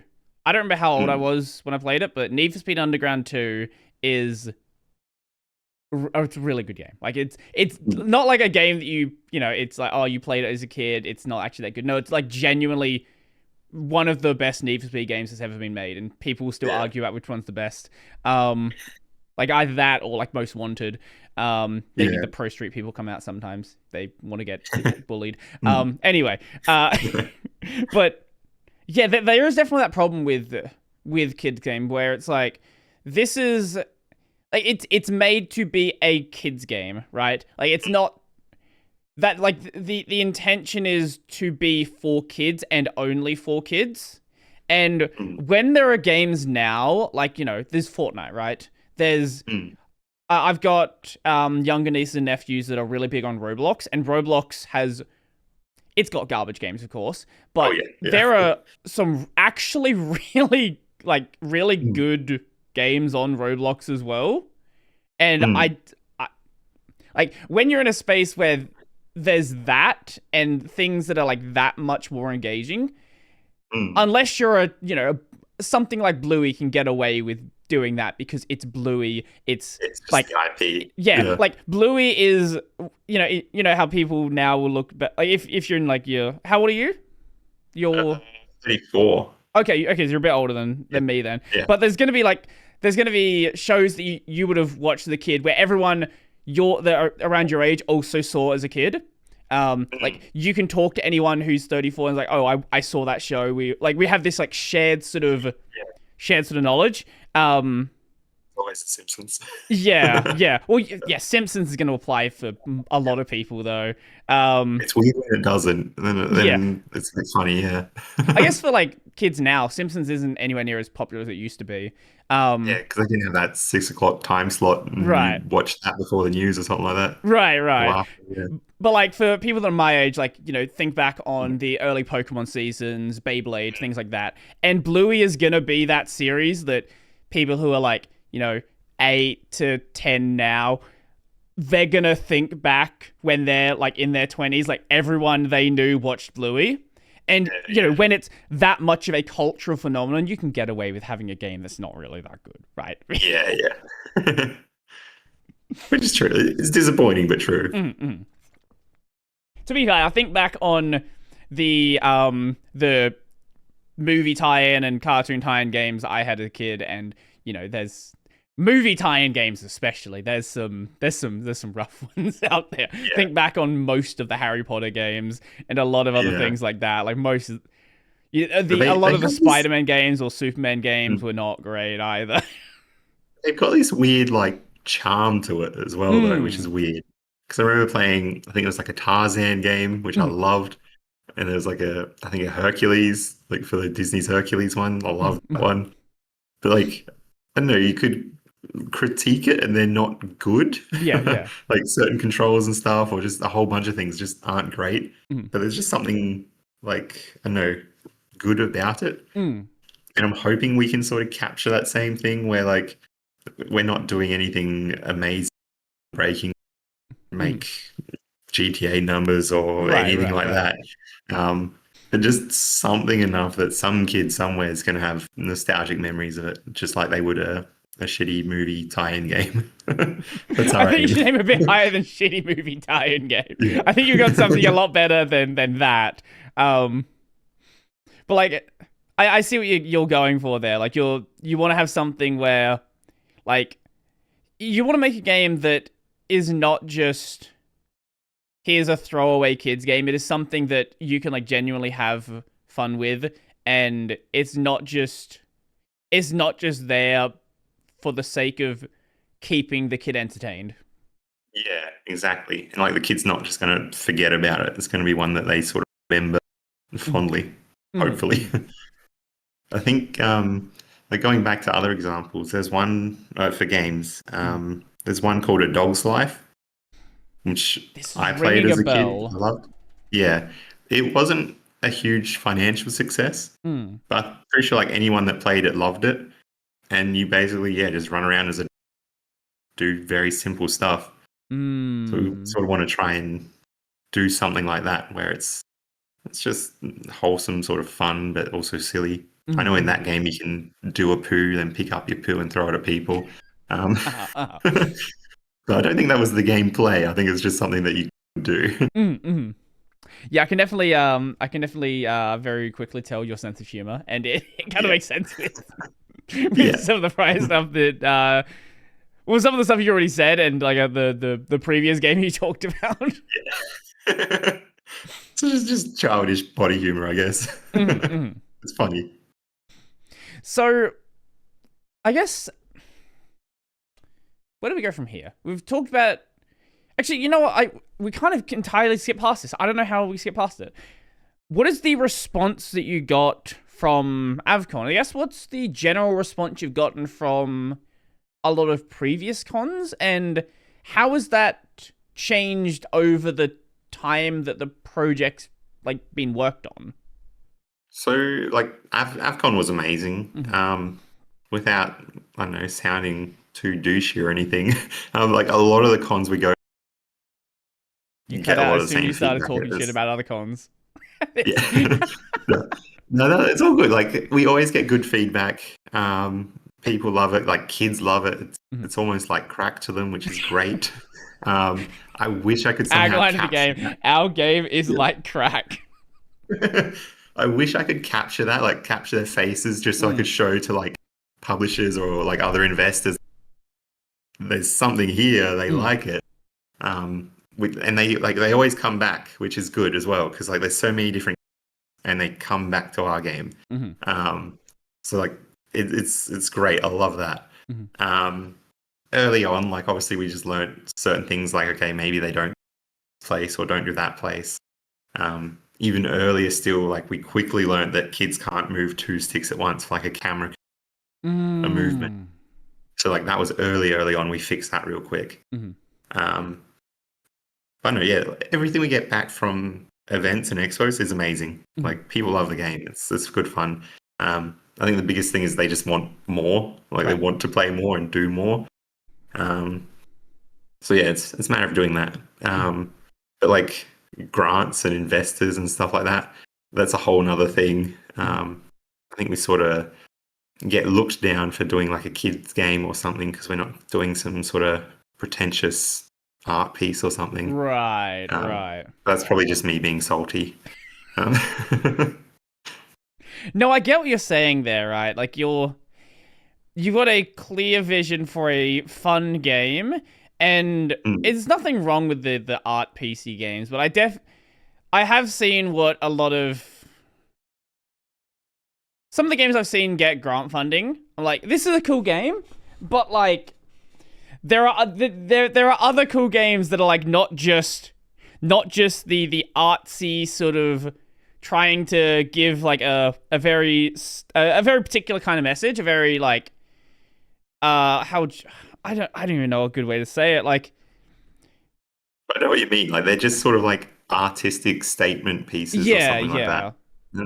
And with those, like for me, like they're not fun Mm, most of the time. Like some of them are, but like a lot of them are just fun. mm. And like, what's the market? Like the market is a very niche demographic they're sort of catering to. Mm, Whereas I just want to have fun. Like I want whoever's playing it to have fun, like mm, laugh, be happy. mm, Like I don't want you to think, like turn your brain off and just have mm. fun.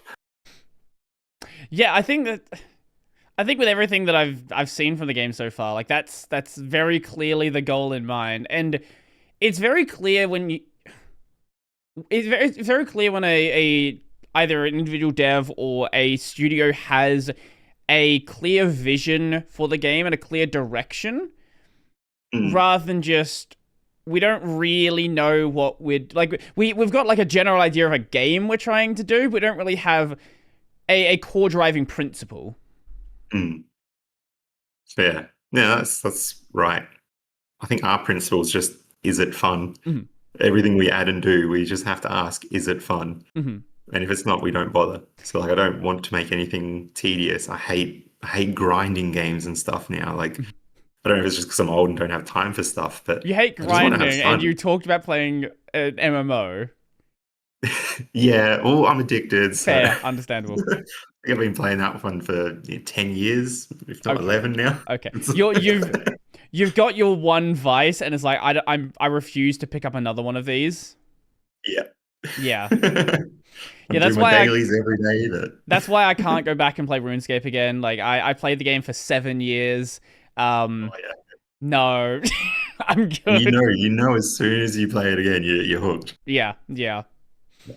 But I try and like allocate time. So if I do have another game, I'll just do my dailies on ESO and then I'll play the other game.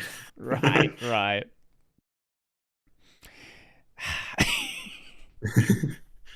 But yeah, the fun. Like, have you ever seen that there's an interview with Gabe Newell when Half-Life 2 was being either released or not long after release, where he talked about fun was sort of one of the driving factors for Half-Life 2, and within the studio they had to come up with an idea of what does fun mean? Like, how do we define fun?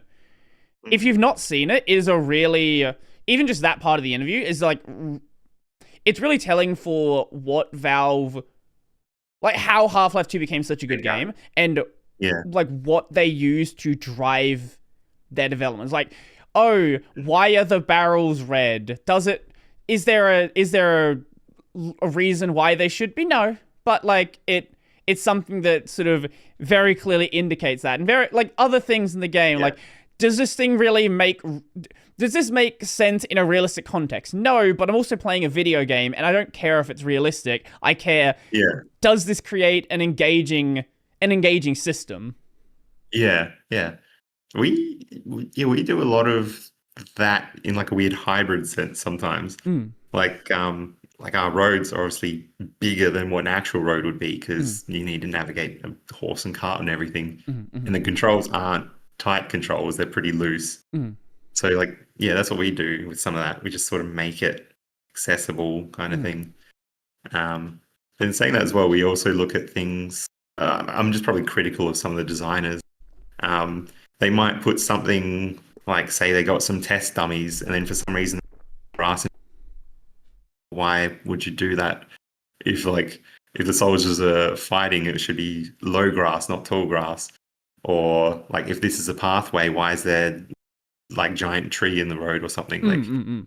it's those things I'll sort of critique and be like, it's got to be a bit more realistic. Like if it's near the shore, it should be sand, not vibrant grass or whatever. Right. Right.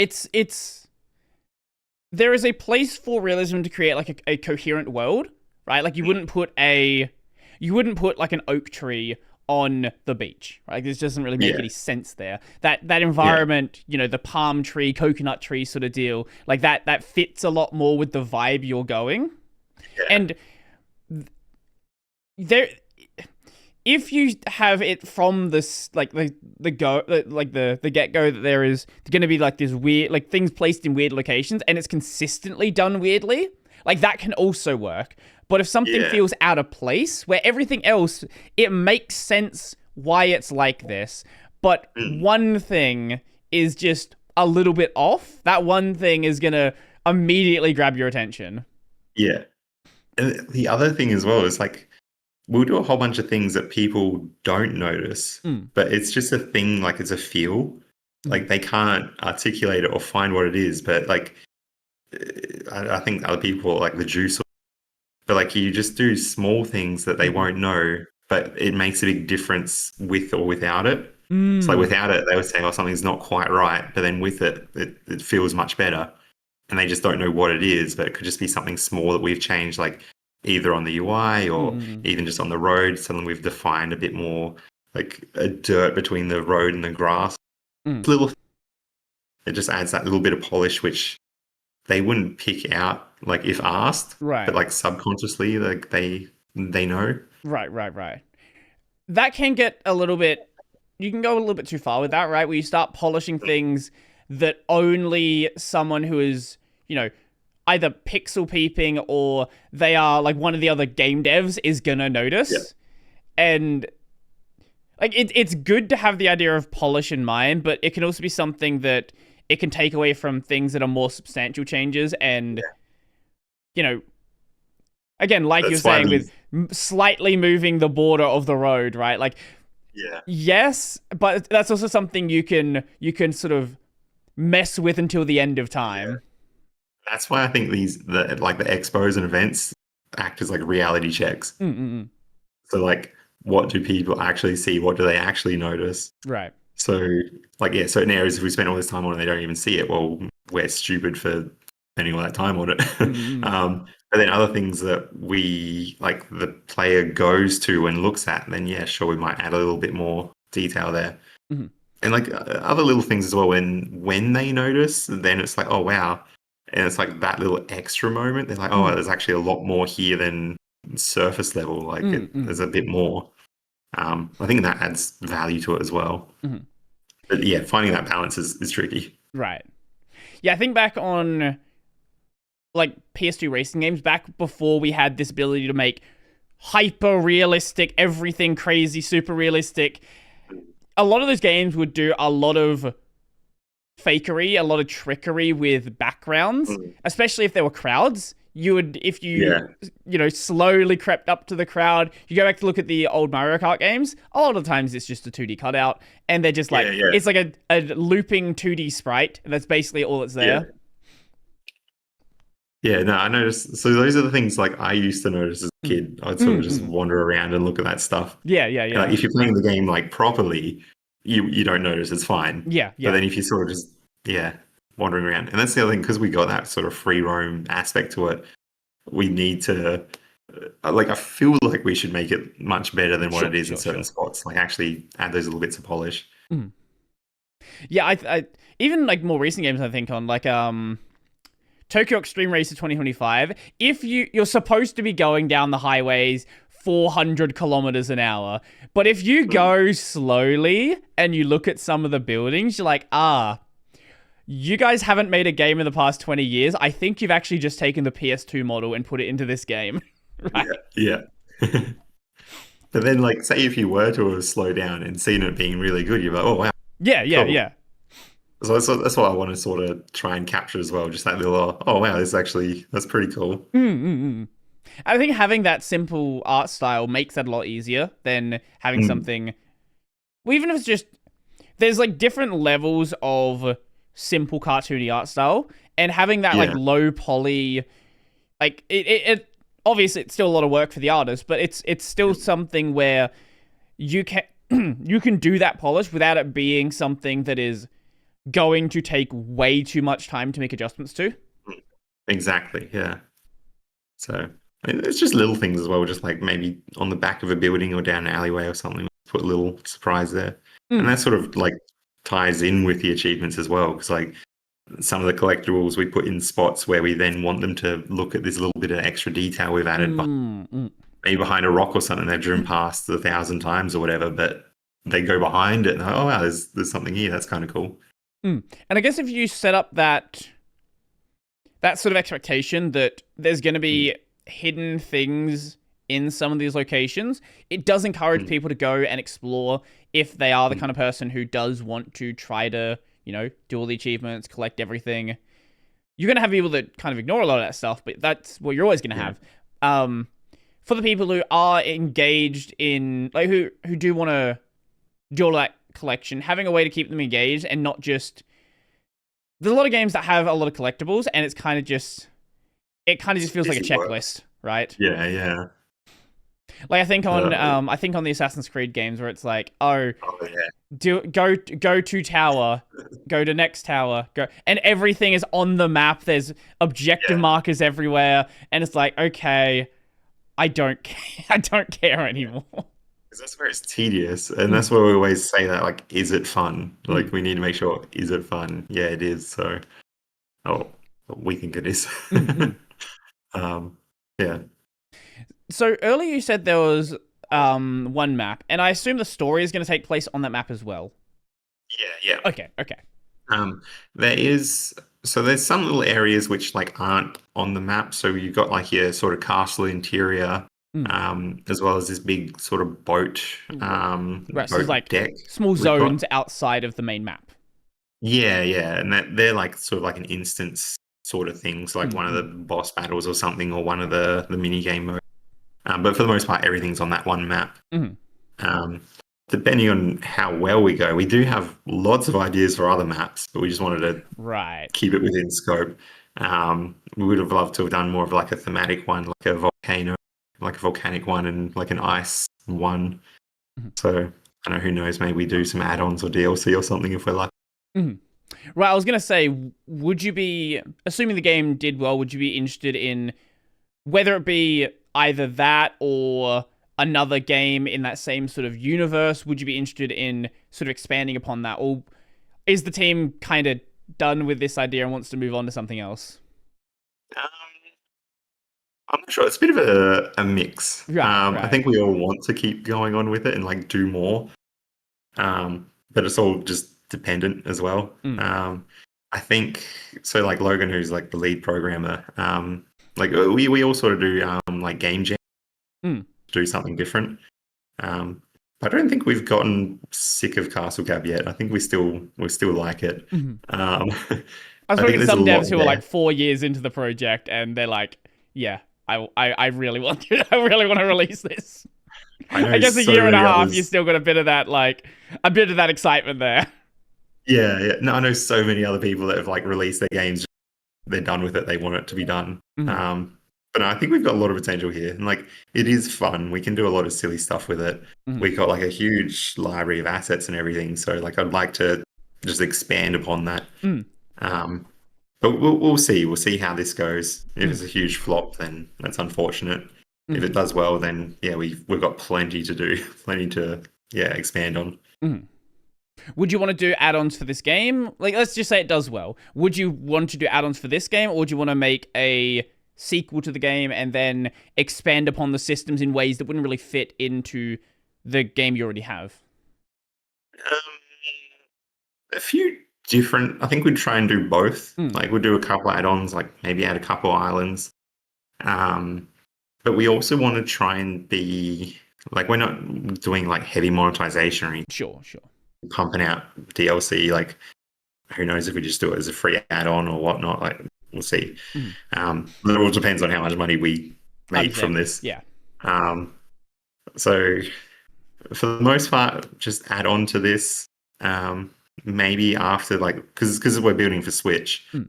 Once that sort of dies off and then everyone has a Switch too, then maybe we'll do, I know, Castle Cab 2 or something. Mm-hmm. We do have a running joke in the studio where we've got these sequels or sequel names. I think we've got 20 of them. And they're just horrible, horrible versions of all the Fast and the Furious franchise names. Uh-huh. So, yeah, just tons of like, one of them I think was like Castle Cab Origins, the first ride, like all these stupid names. Yeah, so there's potential there. We'll see where it goes. When you mentioned that, I immediately thought of, did have you seen the trailer for the Pac-Man Metroidvania game? No, no. Yeah, there's like a hyper serious Pac-Man Metroidvania game. It's like really dark. You like it's like I guess it's supposed to be the origin story of Pac-Man. I don't know why it exists. It's an official game. I don't know why it was made, but it does exist. Sounds good though. Like when you talked about like, you know, the first ride, the origin, like that's what I thought of. Like you entirely change the art style. You go like hyper realistic horse and just do something dumb like that. We do have a hyper realistic horse skin, which like we're not going to put in the game, but like we just have it there, just being silly. I do think something like that would be fun, as like some secret thing you could find. Like a little Easter egg or something. Yeah. Like it's not an achievement that you have listed It's just Yeah. you got to do some weird convoluted set of, you never expect anyone to Yeah. actually find it. It's just like some stupid convoluted set of instructions. Yeah. I'd be so keen for that. I'd love to do that. So Maybe I'll convince Logan to do it. if you get some random free time to do it. I was looking at the system requirements for the game, and I did notice that, I don't know if this is actually the case. You have a SteamOS build listed here. Yeah, so our tech artist has a Steam Deck and he has the game running deck. Mm-hmm. So yeah. And also the system requirements on a Steam Deck the Steam Deck's just much better than a Switch. So like it's Yeah, I do have my Steam Deck sitting right there. Oh, awesome. Back on my shelf. And I'm a Linux user myself. There we go. I was running over my cable. Like, I'm not really someone who cares. Oh my god, I ran over the cable. Whatever. I'll fix it later. There's this like weird there was this mentality in the Linux world at one point where it was like, there was this idea like no tucks, no bucks. If a game doesn't have a native Linux build, then, people aren't going to buy it. But ever since Valve's done a lot of work, like with the Steam Deck and with like Proton and all this stuff to make Windows games just work on Linux, that's kind of gone away. But it is always still neat when I do see like an actual native build available there as well. So like it's tricky because even like other ones like Mac and stuff, like they don't really get as many game releases. Right. But we figure what the heck we're doing Switch, we may as well just do everything. Right. And on that, like we've done Android builds as well. We haven't. Do you have Android controls for it, or is just like, can we make it happen? No, so I was just being stupid and put it on my phone. But then I did like a Bluetooth with the Xbox controller. But the plan later on down the road, also just through the like a single player version. And since we got the simple Joy-Con controls, easy with the on-screen controls for a phone. So, but that's just us being ambitious. We'll do that. We'll do that later. Right. But I can easily see like a kid sitting there with their iPad playing the game as. Yeah, and if you can get it running on the Switch, like the Switch at this point is pretty underpowered compared to like modern phones. Well, it's underpowered when it released. Yeah, so the Nintendo's never really been the studio to make the most powerful console. It's just never. They've always focused on, like, all of their first party games always focused on what can we do with the limited hardware, and they've always wanted to make the console interesting itself, not the fact that it can do crazy graphics. Yeah, like they've always been smart with that. Good on them. Like I really like it. They also, I think they do it because at least the hardware's tested. It's been out for a while, and then it also makes it a bit cheaper. Which like I respect as well. And then like it's forcing us to optimize and do better. Like the whole game, I think at the moment it's less than 600 meg. Like that's tiny. You compare it to like some of the other games that stuff like they're not optimized at all. The file sizes are like stupid, like hundreds of gigs or whatever. I think you can fit the. Hold up, let me just double check. I think you can fit the game on a DVD. Storage limit. Let's see. You decided DVD. No, you definitely can fit on a DVD. Can you fit a CD? Hold up. CD storage limit. Oh, just bet 700 meg. 700 meg storage limit on a CD. Oh, so we could put it on there. Oh, awesome. But yeah, that's where like the limitations with the Switch has like forced us to like do better. Yeah, having that idea of Switch development in mind from the start, I guess it allows you to sort of focus your optimization and ensure that ensure that the game actually runs well on basically anything. I did notice like the system specs you've listed. I don't know if these are like actual specs you've gone and tested old stuff, or it's just like it'll probably work on something really old. So I think the ones we put on there were the computers we are using in the office for like our worst sort of computers in the office. Someone's running a Haswell system. Okay, sure.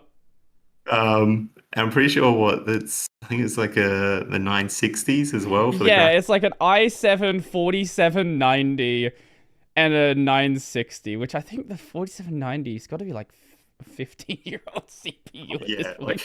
like it's horrible, and I'm pretty sure it could run on even worse stuff. To be honest, like that's Mm, how well we've sort of crunched it and optimized it. So I'm hoping that like this will just be proof that like look at what we've done. Like mm, mm, a four-player split screen open world game that size, that optimized, mm. let us help other indies optimize their stuff. At Avcom, what was it running on then? Was I assume you weren't running it on like minimal specs then? We're running it on my laptop, which I'm not sure actually what it is. I'm trying to see if there's anything on here that Probably I can look at, but no. no stickers. Um, yeah, that's why I'm looking for the stickers, and I'm like, no, there's nothing good here. Okay. um, but my laptop's like a gaming laptop, I guess, so it's a How bit long ago did you buy much it? better than those. Sorry? How long ago did you get that? Maybe two, Oh, 3 years okay. ago, I reckon. Yeah, Yeah, okay, yeah. okay, yeah. So it's a It's not. pretty recent gaming laptop, Yeah, yeah. which So is much like better it's a good than the one. specs Yeah. listed. But like the specs listed we have in the office and we play it on, then it's Like in fine. Like it's full player good. co-op. Yeah, yeah, yeah. Wow. Okay. Yeah. Like this. Yeah, it's fine. Like we've played it on my phone and everything. Like it's really well optimized. Well, that's definitely good to hear. That is a. I always like hearing a game actually runs well. That's a Mm. nice change of pace from some of the games that I run across. Mm. Well, that's where it's going weird. So like now that we've got this like sort of like hyper focus on optimization, we Mm. pick up all these little issues like everywhere we look. Like we look at any other game, to like, oh, I can see a ton of problems already where they haven't done that. Like, yeah. Well, I think it's been a fun talk. For anyone who wants to check out, well, I guess there's no demo or anything yet. Is there going to be a demo that comes out, or you just gonna wait till full So, release? I need to triple check with our marketing team. So we do like try and update the itch page with the demo. But I need to figure out how Steam is with demos and like how that ties into like the Yeah. we need to announce it, all that kind of stuff. But if anybody like even just emails or contacts us, I'll just send them a free demo. Like I just send us like the current build. Like I'm pretty easy with it. Okay, sure. Yeah. If anyone wants to follow along with the game, do you guys have a Discord or anything? Yeah, we got a Discord. I am not good with Discord. Is all of it listed on the Steam page or on the website? Hopefully. Hopefully. It's hopefully. I know I palm it off to other people to do. Okay, fair enough. Fair enough. But, the Discord's Castle Cab. I'm pretty sure it would be on the Steam page. It's not on the Steam. Otherwise, I can send you all the details. See if it's on the website. Should be. It's on the website. Go to the website. On the website. Good. Yay. Yeah, maybe mention that to someone. Chuck the Discord link on that one. Yeah. Because you got Blue Sky, Instagram, TikTok, and X, and the website listed here, but not the Discord. Yeah. All right, I'll get that sorted. We do have a link tree as well, which has all of that on there. So. Anything else you want to mention about the game? I assume you don't want to give any sort of predictions on when it might be done. Probably not, because I just had a meeting with the investors the other day telling them we're going to delay it. Understandable. So, but definitely next year. We're gonna. The plan is early next year, like Q1, for Switch and PC, and then we'll stagger out Xbox and PlayStation depending on development time. and then we'll do all the other ones as well. Sort of in that time leading up before Q4 Christmas time, we'll do a heavy push. I think we're also planning to do a lot of marketing around like a parody of GTA, as they're the big guys next year. So we'll sort of do some parody trailers and whatnot. Try and do that because no one else is going to release when GTA releases. So Sure. we'll see. I assume you're going to be at some cons before it releases? Yeah, like everyone. So we got Gamescom next month. We've got the Pixel one in Perth in September. We got GCAP and PAX in October in Melbourne. We've got the week after that, South by in Sydney.